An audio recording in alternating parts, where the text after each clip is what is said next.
What on earth is going on? I muttered to myself, unable to believe the scene unfolding before my eyes. My husband was walking arm in arm with another woman, looking cozy. It was clear at first glance. He was having an affair. When I got home, I was beside myself with worry. Everything I did, thoughts of my husband and that woman haunted me. I hoped it was all a misunderstanding. But the more I wished for it, the more depressed I became. A week later, a call came from a junior colleague at work. The topic was about my husband's affair.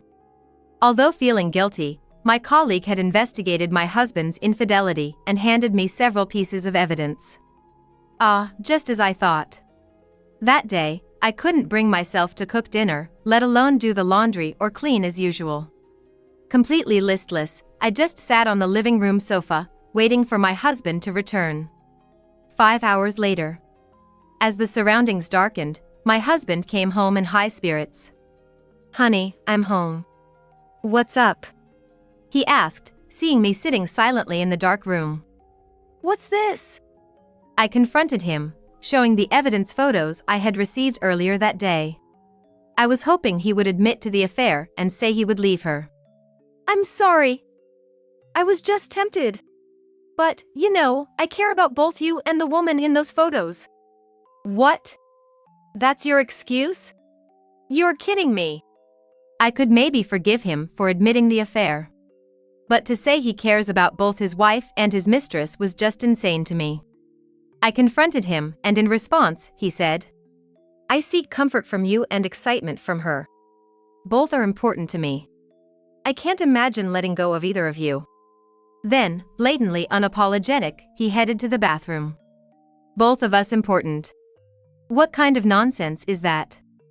It's like being nothing more than a convenient woman. I shocked by my husband's unexpected response.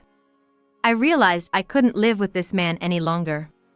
While he was in the bath, I packed the bare minimum and decided to go back to my parents' house.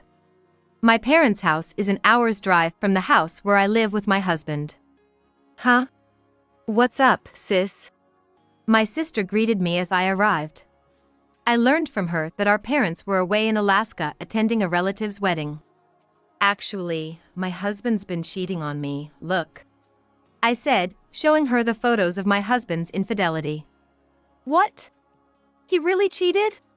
Though skeptical at first, my sister listened intently to my story. After I had finished, she said with a big smile, "Congratulations, sis." "Huh?" I was shocked by her heartless comment. My shock quickly turned to anger. Saying congratulations to me right now is just not appropriate. "Congratulations? Don't joke around. What's there to celebrate about being cheated on?" "What? I mean, it is a good thing, isn't it?" My sister spoke cheerfully, but I felt a disconnect in her tone. At that time, I didn't know the reason behind her attitude, which I would later discover. "My name is Natalie. I'm 32 years old. I have a sister, Mary, 3 years younger than me, and we're complete opposites. Mary is always bright and good-looking. On the other hand, I have a gloomy personality and what you'd call a plain face. I lack confidence in my looks, which has always been a complex for me. However, despite our differences, we've always been close. It may sound weird coming from me, but Mary has always been a caring sister, choosing to live quietly, perhaps fearing comparison in looks and personality. You're beautiful, you know. You don't have to worry about me, you should live more freely. I'm fine this way. I don't want to outshine you, sis." We used to have such conversations. I really admire her. Time went by, and I went to college. One day, as I was walking around the campus, I had almost resigned myself to the idea that I wouldn't have any romantic experiences even in college. "Can I help you?" Suddenly, a man approached and spoke to me. I thought it was rude of him to be surprised after approaching me. He must have been shocked by my plain face. Thinking this, I was about to leave hurriedly, but the man said something unexpected. "You have a classic beauty. I've never seen such a wonderful woman." "Excuse me?" For the first time in my life, a man called me beautiful, and I was struck by a strange feeling, stopping in my tracks. I'm John, a sophomore. Would you like to join the tennis club? Tennis?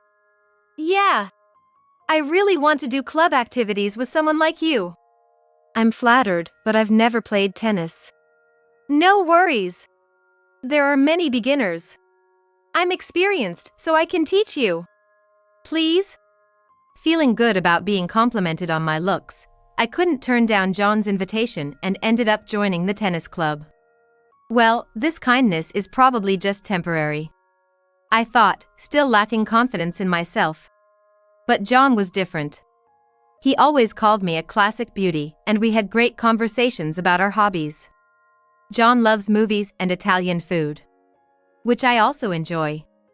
Soon, we hit it off and started dating. Hey, Mary! I got a boyfriend! Really? Congratulations, sis! Mary was overjoyed and cried tears of happiness when I told her. My college life became smooth sailing, and I had a lot of fun with John without any major fights. Then, John graduated from college first. At that time, he took me to meet his parents. This is my girlfriend, Natalie.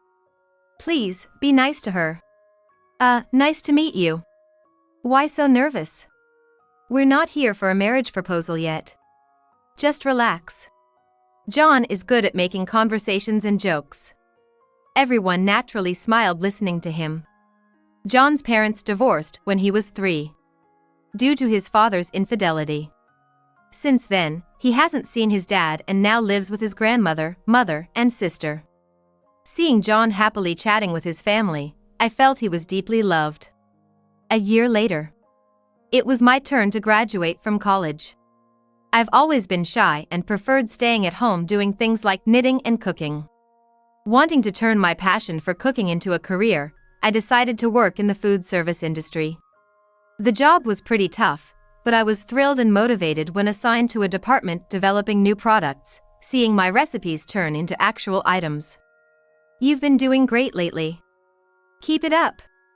Yes, thank you. I'll do my best. Feeling the expectations of my boss and colleagues, I grew to love my job even more. However, 7 years later, something unexpected happened. John invited me to a fancy Italian restaurant where he proposed. I told you I'm being transferred to Dallas, right? Yes. I don't want to be apart from you, Natalie. Will you come with me to Dallas? I was so happy about John's proposal that I almost cried. But I wasn't ready to leave my job yet. I'm grateful, but can I have some time to think? Sure. After that, we had a pleasant dinner and went home, but I couldn't stop thinking about how to respond. The next day, I went to work and shared the proposal news with my coworkers, seeking advice. I knew I should make my own decision, but I was torn. Hey, what should I do? John wants me to move to Dallas with him, but I don't want to quit my job yet. What are you talking about? Being proposed to and getting married is the happiest thing. If you miss this chance, you might never find someone again. You should go. Hearing those words, I had an epiphany. Sure, I didn't want to quit my job. But as my coworker said, missing this chance might mean no more boyfriends or marriage for me. All right, I've decided. Thank you. Your words helped me decide. I'm going to quit my job and get married. I reported my marriage and resignation to my boss. My boss was very happy for me. It's a shame to lose someone as talented as you, but be happy with your husband. Thank you so much. I'll do my best. And so, I married John and moved to Dallas. As a full-time homemaker, I honed my cooking skills even more. The meals you cook are the best in the world, John would say with a grateful smile. Every time he said that, I felt glad I got married. However, there was one thing we didn't see eye to eye on. About children. I desperately wanted children with John, but he wasn't keen, partly due to fertility issues on his side. Despite my suggestions for fertility treatments, he kept saying, "Not in the mood right now. Work's too busy," and kept refusing. Does he not want children with me? That thought left me feeling a bit lonely. Soon, I turned 30 and started feeling more anxious about having children. But all I got from John was, "Let's talk about it seriously sometime." 2 years ago, John was transferred back to the New York headquarters. During our time in Dallas, I kept in touch with my family frequently and was constantly asked about grandchildren. So, I decided this was the time to really discuss fertility treatments with John. "You know, my parents keep asking when they'll see a grandchild." Okay. "Once we're back in New York, we'll get the treatment." Reluctantly, John agreed to the fertility treatments after I mentioned what my family said. Maybe now, we could finally have a child. Excited, I eagerly awaited our return to New York. But I never imagined what would happen because of moving back. A month after returning, we started looking for fertility clinics. Though I was enthusiastic, John was still reluctant. "Hey, how about this place? It's close to home." "Eh? Oh, yeah, sure." His half-hearted response. It felt like I was the only one excited. I wanted to complain but held back and asked if I could make an appointment. How about next Wednesday afternoon? I want to book it." "No, can't do that day. Just got back here, remember? Work's too busy, no time." "Then when can you make it?" "I don't know yet. I'll let you know." Indeed, John was busier than when we were in Dallas, with more overtime and weekend work. But if I kept quiet, we'd never get to the treatment. Persistently nudging him over the next weeks finally paid off, and he begrudgingly agreed to take an afternoon off during the week. The day to visit the clinic arrived. John was coming directly from work, so I went to the hospital first. Today, the doctor will surely help us, and soon we'll be able to have a child. I arrived a bit early and waited in the hospital's lobby for John. But there was no sign of him arriving. "What's going on? Our appointment time is almost here." I waited nervously for John, but he still hadn't arrived. Finally, our appointment time came, and I was called into the consultation room. "I believe we asked for both partners to attend the infertility treatment consultation. We can't determine the cause if only the wife comes," the doctor said with a slightly exasperated expression. I could only bow my head and apologize. I stepped out of the consultation room and called John. "Hello? Our appointment time has long passed." "Sorry. Some urgent work came up. I can't make it today." John hurriedly ended the call. If it was work, he should have told me sooner. Frustrated and feeling let down, I felt a surge of stress. That's it. I decided to treat myself to some good food. Leaving the hospital, I headed towards the bustling downtown area. As I aimlessly wandered, pondering what to eat, someone suddenly called out to me. "Hey, isn't that Natalie?" "Huh?" I turned towards the voice and saw Sam, a junior from my college days, standing there. "Sam! Long time no see! How have you been?" "I'm good." "Wow, it's been a while, hasn't it? Maybe we could grab some coffee?" I agreed to Sam's suggestion. Sam was a year below me in college and a junior in the tennis club. John knew him too. Now, he's working in human resources at the same company as John. As we were reminiscing about our college days and looking for a cafe, a bright red convertible appeared.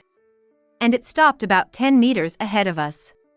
A wealthy-looking, flamboyantly dressed lady stepped out of the car. Wow, that's some car. I'd never be able to afford that in my life. "Hey, isn't that John?" I looked in the direction Sam was pointing. John had said he was working, and it was crowded downtown. It must be a mistake. But to my shock, it was unmistakably John. "What? John? Why?" I was in a panic. The last person I expected to see was right there. John, all smiles, got into the passenger seat of the flashy red convertible. The lady I had seen earlier was in the driver's seat. What on earth is going on? I was completely baffled and just stood there frozen. "Natalie? Natalie? Are you okay? Maybe I was mistaken." Sam tried to console me, but I was certain that it was John. He was wearing the same clothes as when he left this morning, and I would never mistake his face. I told Sam, and then, unable to hold back any longer, I broke down in tears. I had reached my limit. All the emotions I had been holding back overflowed, and I couldn't stop crying. Natalie, let's calm down for a moment. Shall we go somewhere else? Sam embraced me and comforted me in a private room at a nearby restaurant until I stopped crying. After regaining my composure, I said goodbye to Sam and went home. John came home very late that night. You're late. What were you doing? Eh? What do you mean? I was working. John was obviously lying. He ditched our plans for that woman. From that day on, I couldn't stop thinking about John and that woman. A week later, I received a call from Sam. He had something to tell me and asked me to meet at the restaurant we visited that day. John was working late again, so I accepted Sam's invitation. So, what did you want to talk about? Well, actually, Sam seemed to be having a hard time starting the conversation. But since she went out of her way to call me, there must be something important she wants to discuss. Please, don't hesitate to tell me. Well, you know I work with John, right? Yes, I know that. There's a rumor going around the office that John might be having an affair with a client. I know it's presumptuous of me, but I hired a detective to investigate. Here, please take a look. Sam handed me an envelope. Inside were numerous photos proving John's affair with that woman. Is this real? Yes. John is definitely having an affair. But considering your situation, I won't report this to the company. I'll say there was no affair. However, you can use these photos and the detective's report as you see fit. Okay, got it, thanks. After that, Sam and I had a light meal and then parted ways. Once I got home, feeling completely drained, I just sat on the living room sofa, waiting for John to return. 5 hours later. When it was completely dark, John came home in a good mood. Honey, I'm home. What's up? He asked me, puzzled, as I sat in silence without even turning on the lights. What's this?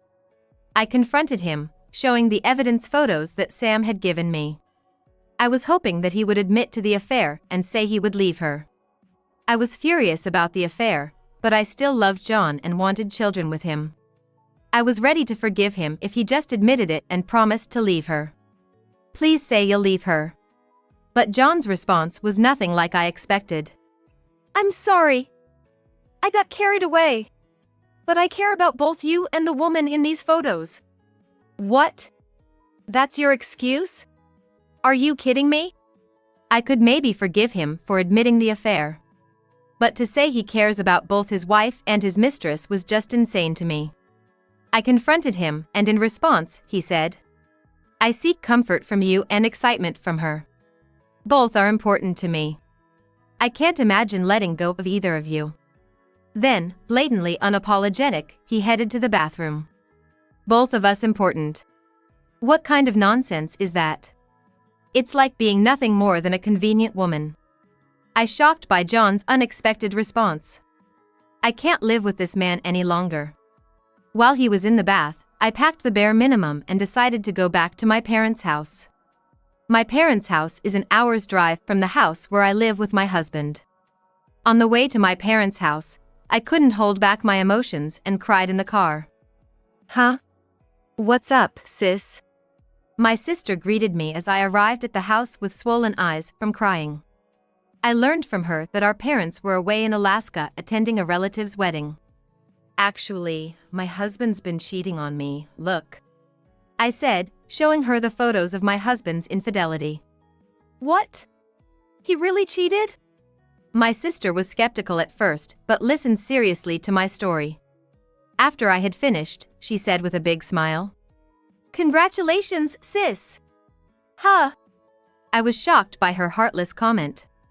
But then, I began to feel anger towards her. Saying congratulations to me right now is just not appropriate. Congratulations? Are you kidding me? How is being cheated on something to celebrate? What? But it is something to celebrate. My sister spoke cheerfully, but I sensed a cold tone in her voice. I couldn't believe she, who used to admire me so much, would say such a thing. Enough, I thought. I don't care about my husband or my sister anymore. Feeling reckless, I left the documents and photos on the living room table and went back to my room. Little did I know then, I would later learn the reason behind my sister's attitude. In my room, I cried for a while and eventually fell asleep from exhaustion. The next morning, when I went to the living room, my sister had prepared breakfast. "Ah, good morning, sis." Despite what she had said the day before, she acted as if nothing had happened. After all, it was only the day after yesterday's incident.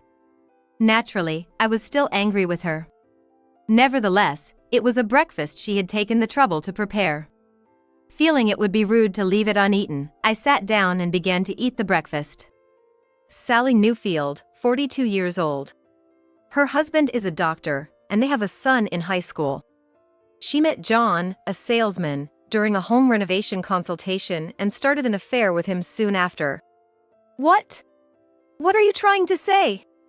My sister started reading out information about John's mistress.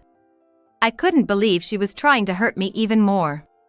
Feeling sick, I got up to leave the table without finishing my breakfast. "Sis, it's really a good thing. You can break up with that cheating jerk sooner." "What do you know?" I shouted, angered by her words. Then, with a sly smile, she said, "Hey, don't you want to get back at that woman? And John too?" "Of course, I'd love to get back at them. But how?" "Well, that's Sally, she's actually my boyfriend's older sister." "Wait, Finn's sister?" I was utterly shocked. I never imagined that my husband would be having an affair with my sister's boyfriend's sister. After graduating from vocational school, my sister got a job at a production company.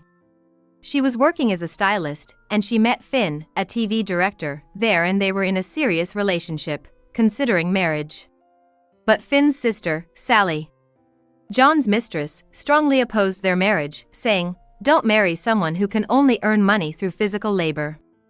Finn and his sister, who is a decade older than him, have a close bond. She doted on him since his birth, and he admires her greatly. Apparently, the sister is somewhat strong-willed, and Finn seems to be quite submissive towards her. Sally is a bit strong-willed, and Finn, unable to defy her, doesn't want to marry forcefully, hoping for her blessing instead. My sister seemed a bit irritated by Finn's attitude towards his sister. "It really irks me, that woman. I can't forgive her either. Hey, sis, please, let's get back at her together." I had no idea my sister was in such a situation. That's why she said congratulations to me. "I asked you before, but how are we going to get back at them?" "I've already planted the seeds. Now, we just have to wait." From that day on, we enjoyed our sisterly life, shopping and dining out, having a great time. I kept ignoring John's messages, asking me to come back, and never answered his calls. Despite receiving numerous messages from my husband pleading, "Please come back home soon," I naturally ignored them all. I never answered any of his phone calls either.